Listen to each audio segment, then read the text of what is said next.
As Prime Minister of Australia, I now have a mandate to implement the policies that we took to the Australian people. John Howard, you couldn't even get 49% of the vote. How's that a mandate? Obviously, I'm deaf.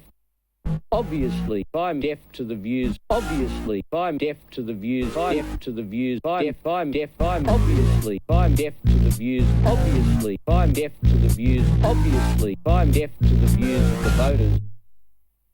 Mandate. I want a mandate. I want a mandate. I want a mandate to abuse my authority. A mandate to impose my will on the majority that didn't vote for me. I want a mandate to abuse my authority. A mandate to impose my will on the majority that didn't vote for me. I want a mandate for education cuts. Mandate for toxic dumps. Mandate for a full sale of Telstra. Mandate to mind Jabaluka. Mandate stop reconciliation. Mandate stop education. Mandate stop those who didn't vote for me. I want a mandate to keep giving our nation to foreign corporations and to let them go tax free. I want a mandate. And in 1987, of course, as everyone's now quoting against you, you also said that the mandate theory of politics has always been absolutely phony. I'll say this about obviously, I'm deaf to the views. Obviously, I'm deaf to the views of the voters. I want a mandate to abuse my authority. A mandate to impose my will on the majority that didn't vote for me. I want a mandate to abuse my authority. A mandate to impose my will on the majority that didn't vote for me. I want a mandate for GST, even though you didn't vote for me. 60% plus either voted against Mr Howard's GST or voted for massive change. Mr Howard goes back into Parliament with a mandate for good government. He has a mandate for nothing else. Under present constitutional arrangements, a government that is elected has virtually dictatorial power for the next 3 years. No mandate, no education cuts, no toxic dumps, no full sale of Telstra, don't mind Jabaluka. Respect the mandate. Respect the mandate. Respect the mandate. Dictatorial power for the next 3 years. Remind Mr Howard of what he said back in 1987 when he basically said the mandate theory was a nonsense. John Howard, you couldn't even get 49% of the vote. How's that a mandate? Obviously you're deaf. Obviously you're deaf. Obviously you're deaf. You're deaf. You're deaf. You're deaf. Obviously you're deaf. Obviously you're deaf. Obviously you're deaf to the views of the voters. You haven't got a mandate. Obviously, I'm in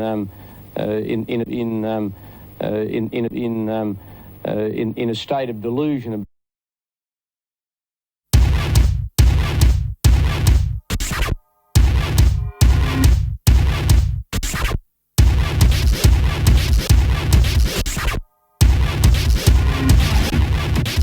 Party politician, chosen by invested interest. Party politician, chosen by invested interest. Party politician, chosen by invested interest. Party politician, chosen by invested interest. Churning out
children throwing stones at one another.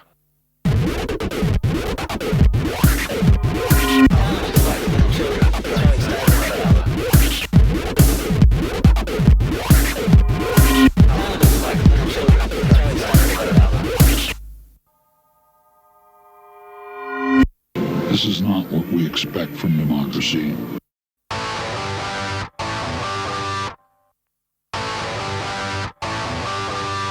No political parties can be part of any democratic constitution because it is not possible for a party to operate democratically.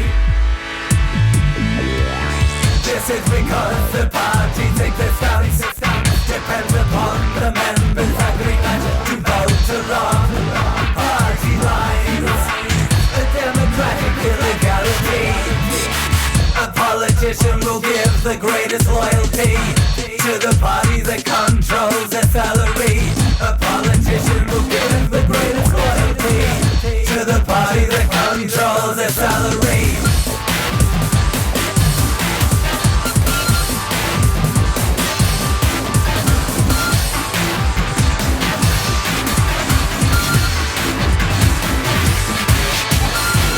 Electoral promises they make subject to party needs decided by unknown faces of an unknown loyalty.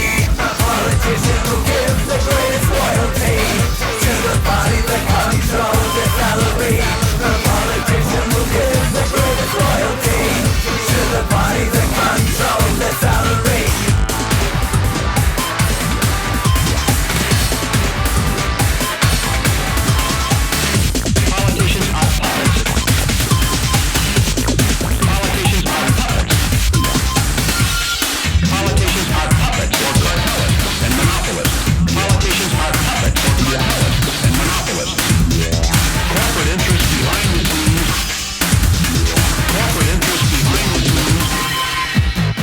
that are getting these laws passed.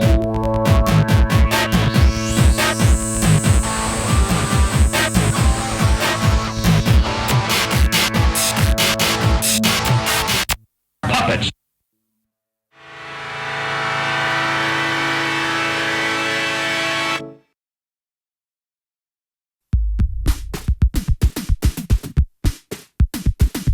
They secured 20% of the votes in last year's federal election, but not a single candidate from a minor party won a seat. It's a symptom of an unrepresentative system, which has allowed 5 of the last 20 governments to retain office, even when most Australians voted against them. What we have is a 38% vote inflating into 54% of the seats. How much longer can we accept a system that denies 2.2 million Australians representation who quite reasonably don't want to be represented by Labor or Liberal members? The revision of our electoral system should accompany debate on the Republic.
constitutional arrangements.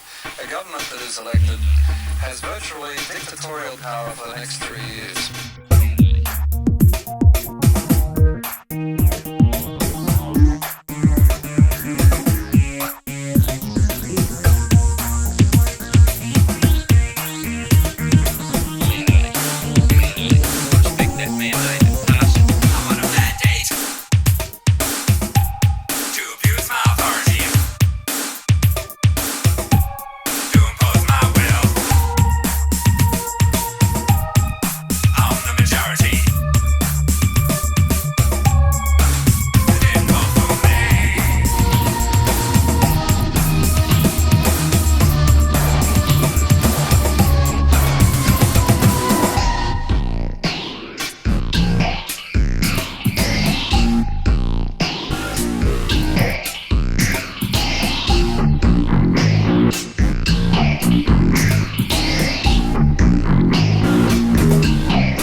Services tax. The GST. Goods and services tax.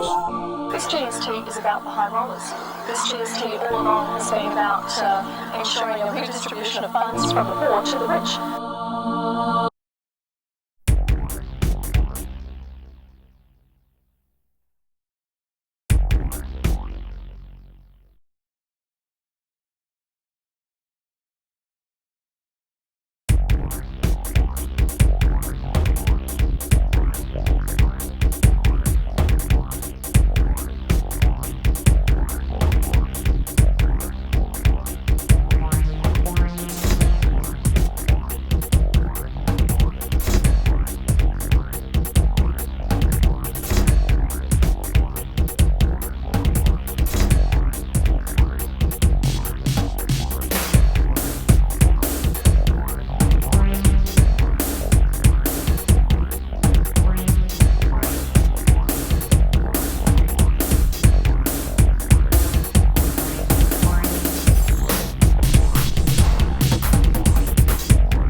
are puppets.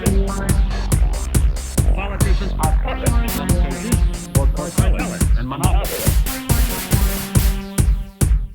For cartels and monopolies. For cartels and monopolies.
Politicians are puppets. Politicians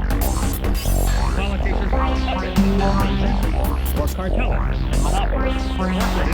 Behind the scenes.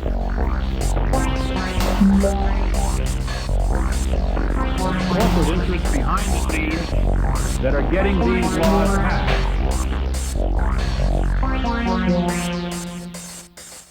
That are getting these laws passed.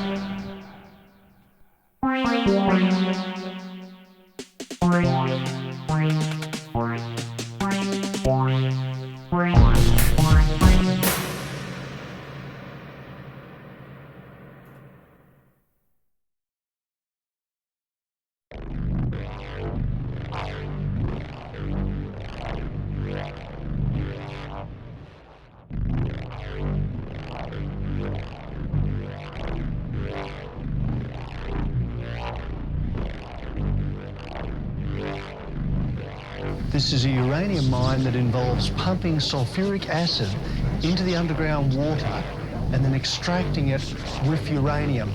And so it's not only a problem with us getting further into a dirty uranium cycle, but we have a real risk that we could seriously pollute for thousands of years the underground water, including a risk to impact the Great Artesian Basin.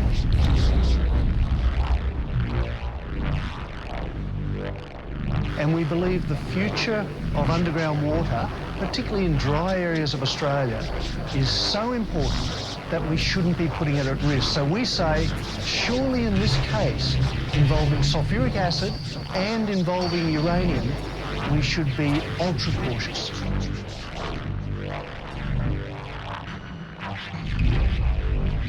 It's so risky and so dirty to pump acid into the underground water that this sort of operation is not occurring in the United States or Europe, and in fact the only two countries where it's currently occurring are Bulgaria and Kazakhstan, where environmental requirements are very weak.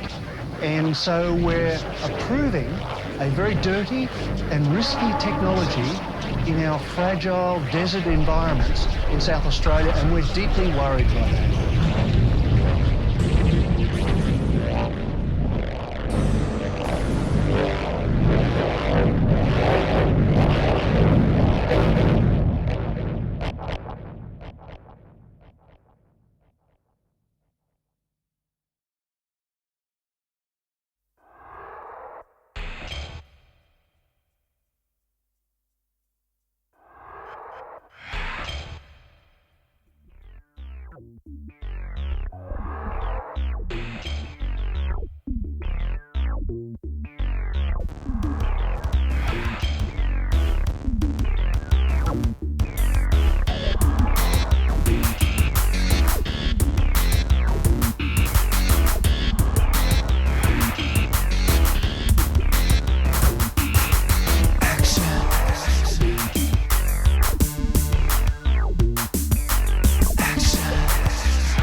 And it's time for us to take some action. But the illusion of democracy would not last.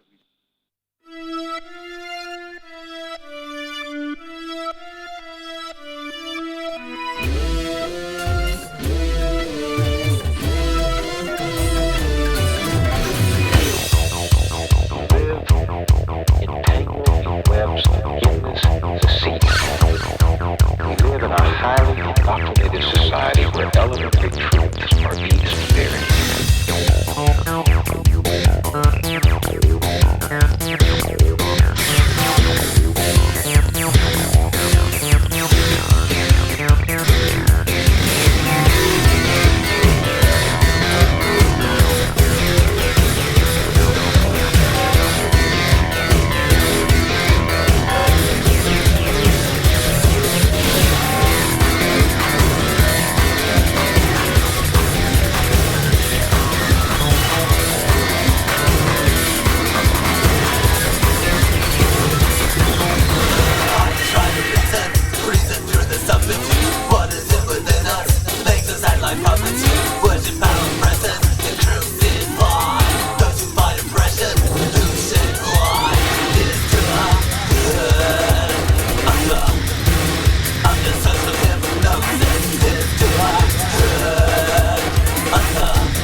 Social hypnosis.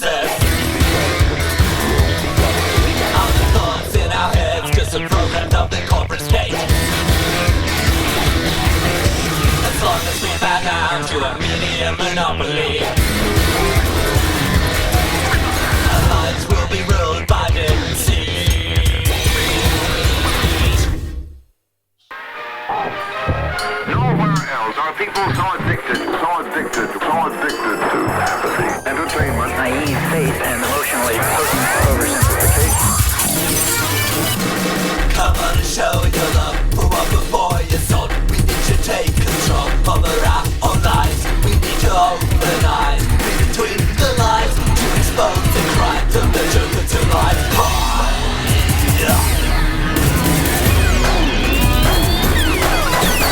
Speak up for the truth.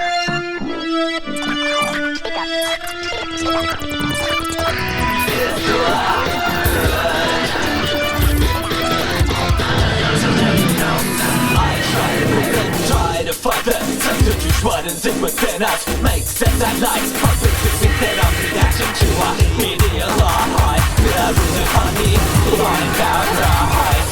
Perception of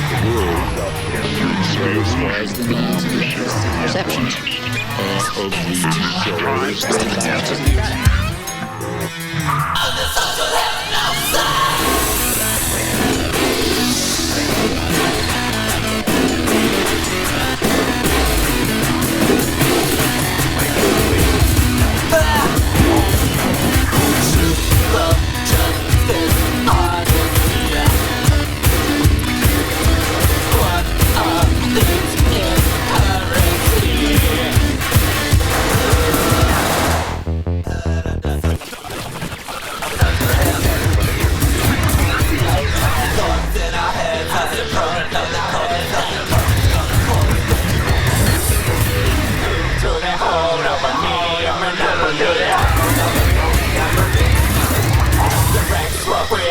Come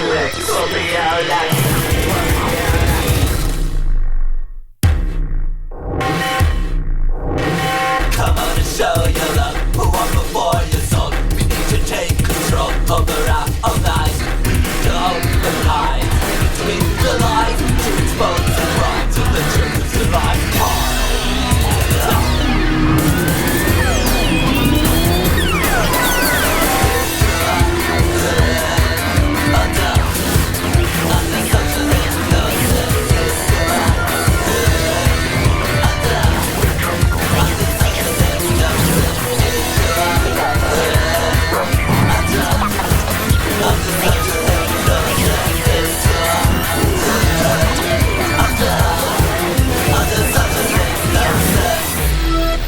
Live entangled in webs of endless deceit. Live in a highly indoctrinated society where elementary truths are easily buried.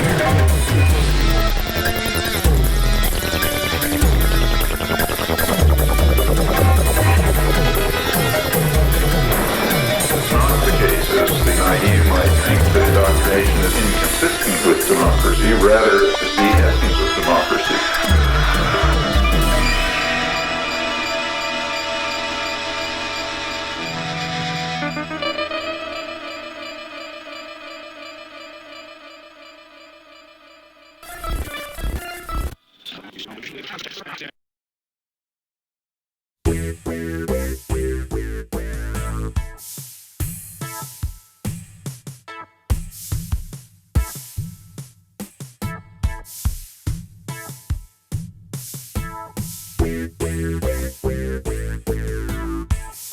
The government's making more threatening noises about the fundamental workings of the upper house.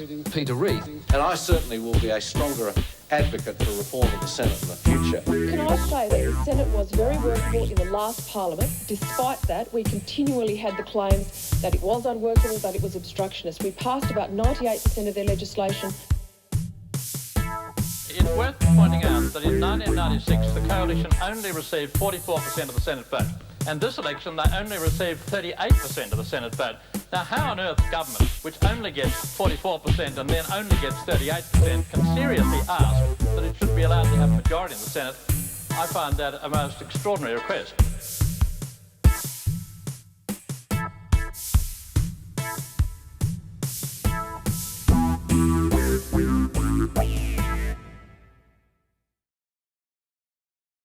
No mandate, no mandate, no mandate, no mandate, no mandate, no mandate, no mandate, no mandate, no mandate, no mandate, no mandate, no mandate, no education cuts, no toxic dumps, no full cell of Telstra, don't mind Jabaluka.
We've got a government who was elected by less than 45% of the people.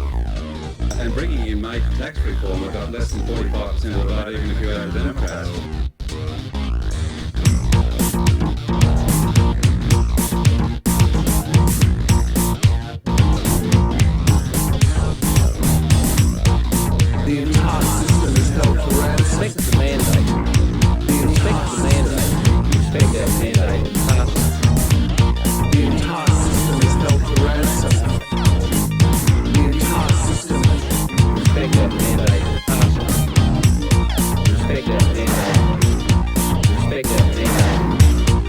respect our mandate. As Prime Minister of Australia, I as Prime Minister of Australia,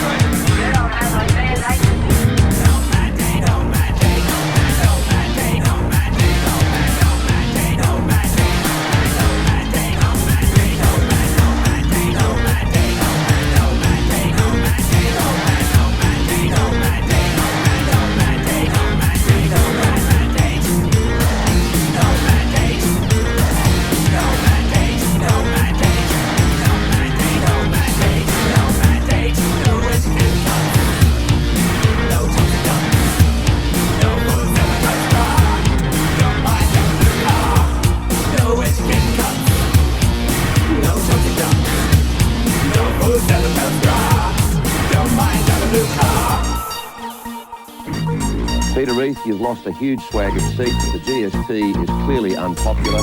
Where's your mandate? But that doesn't deny the mandate, that confirms the mandate.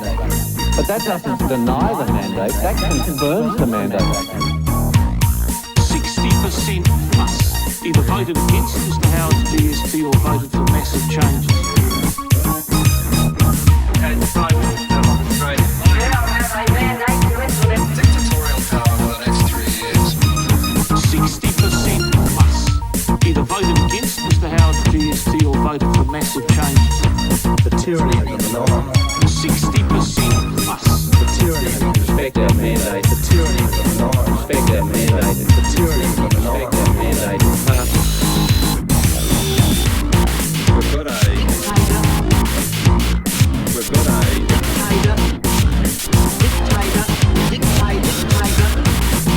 and we have won the mandate. Dictatorial power for the next 3 years. Dictatorial power for the next dictatorial power. Dictatorial power for the next 3 years. No mandate. No mandate. No mandate. No mandate. No escape cups. No toxic cups. No booze ever comes dry. No mind having a car. No escape cups. No toxic cups. No booze ever comes dry. No mind having a car. No escape cups. No toxic cups. No booze ever comes dry. Don't mind having a new car. No mandate.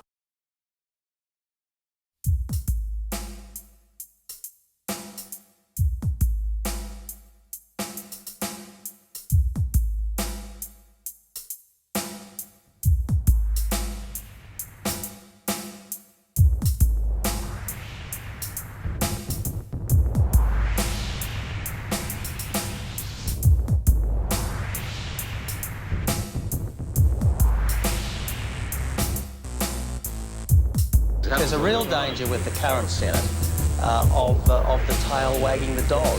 The Senate should be a house of review, not a projection. We have this, as I said, this minority fundamentalism at work in the Senate all too often at the moment. But it can't work without one of the major parties backs it. The minorities in the Senate don't have the numbers. What we do have is on occasions Labor, and they're pretty rare, disagreeing with the government, and in those circumstances the minorities come to play and they do have a say. But by and large the big parties agree on things, whichever one is in government. And remember, if we didn't have a caucusing system whereby the big parties don't allow people to vote for their electorates according to their consciences, we would have people crossing the floor all the time. That would be a much healthier system. Now, I think one of the reasons that people vote differently in the Senate, and millions do it, is that they know that they are going to get a counterpoint to the government, and particularly people who feel that governments are being would otherwise run roughshod over their interests in a country which hasn't got proportional representation, but which is, as earlier speakers have said, all about strength in government, which really means riding over the interests of minorities. So the Senate's a very important counterfoil.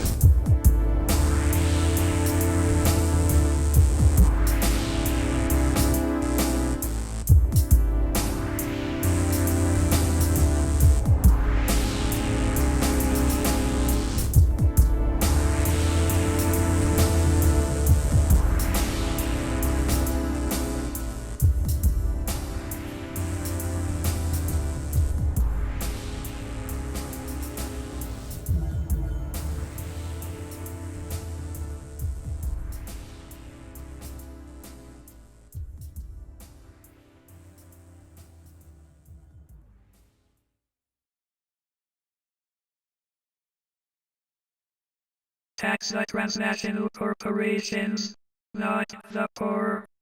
According to the Australian Bureau of Statistics, in 1996-97, the total tax revenue was $124.6 billion. Of that, Australians paid $114.7 billion. Foreign-owned transnational corporations, which are estimated to own 90% of the Australian stock market, paid only $9.9 billion of that tax. In other words, those who own and profit from nearly all of Australia contribute less than 8% of the taxation revenue. They are paying little or no tax. They are paying little or no tax. By way of comparison, Japan, which is only 2.1% foreign-owned, requires that transnational corporations pay 52% tax on their profits.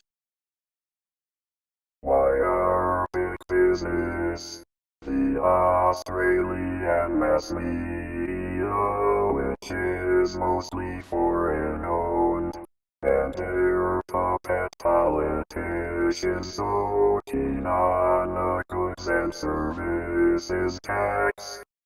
Could it be because they will be paying less tax than they presently do?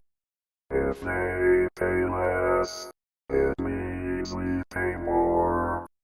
Imagine how wealthy we could be if we insisted the transnational corporations pay their due tax.